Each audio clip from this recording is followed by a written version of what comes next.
بشریت کے دیندار ہونے کے لیے، دین میں آنے کے لیے دو چیزوں کی ضرورت ہے، ایک نصر اور ایک فتح۔ نصر وہ امت، وہ گروہ جو ٹھہری ہوئی حالت کو ختم کر کے حرکت میں تبدیل کر دیں۔ دوسرا کام کیا کریں گے یہ جب آئیں گے کہ یہ تمام حائل دیواروں کو گرا دیں گے۔ اذا جاء نصر اللہ والفتح، نصر پہلے آئے گی، یہ امت پہلے پیدا ہوگی، دیواریں اس وقت گریں گی، فتح اس وقت ہوگی، بند راہیں اس وقت کھلیں گی۔ چونکہ دو رکاوٹیں بڑی ہیں، ایک جمود اور ایک بند راہیں، بند دروازے، یہ دو بڑی رکاوٹ ہیں۔ فکری بند دروازے، ذہنی بند دروازے، علمی بند دروازے، عملی بند دروازے، یہ بند ہیں، ان کو فتح کی ضرورت ہے۔ یہ کون کرے گا؟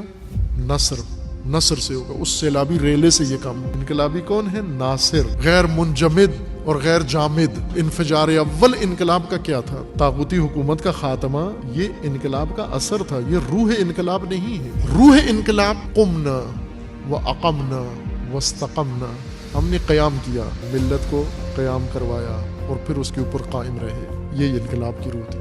تین لفظوں میں اس سے بہتر انقلاب کی تفسیر نہیں ہو سکتی۔ امام نے پہلا قیام کیا خود، پھر ملت کو وہ قیام کروایا۔ ایک نصر امام کے شامل حال ہوئی، جس نے امام کے جمود کو توڑ دیا، پھر خود امام نصر بن گئے، پھر امام نے دوسروں کے جمود کو توڑ دیا۔ پہلا قیام کون سا تھا؟ جو امام کی ذات میں پیدا ہوا، پھر آگے منتقل ہوا انقلابیوں کے اندر، شناخت دین میں تھا، فہم دین۔ عملاً ہم آج جس مشکل میں مبتلا ہیں وہ دقیقاً یہی مشکل ہے، اور یہ اگر مشکل ہم نہ حل کر سکے، پھر کسی قسم کی تبدیلی یا انقلاب کی آرزو نہ رکھیں آپ۔